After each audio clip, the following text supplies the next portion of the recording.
Hala, hala, mga beautiful people, oh. Ayan na yung itlog dun sa ibon na inano ko. Ayan na. Dalawa lang. Wow, ang cute. Ayan.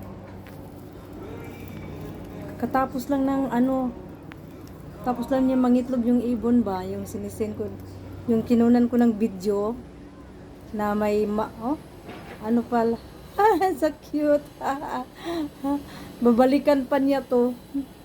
Babalikan pa to sa ibon eh. Baka nakatingin lang sa akin.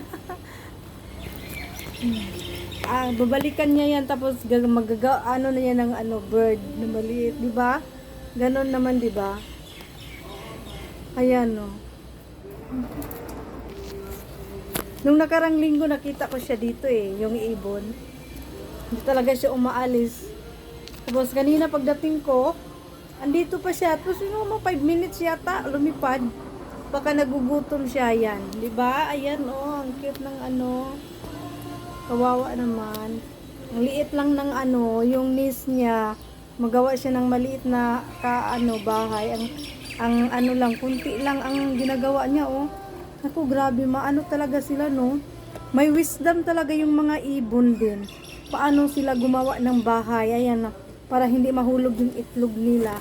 'Di ba nakapag ano, it's so amazing, 'di ba, yung ano nung ma-miss ka, 'di ba? So ganun ka ano kaganda yung Panginoon natin. Kaya love na love ko si Lord. Si Lord. Ayan, 'di ba? So amazing. Yan, dito siya nangingitlog.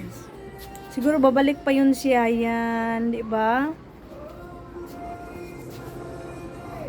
Ang cute nga eh.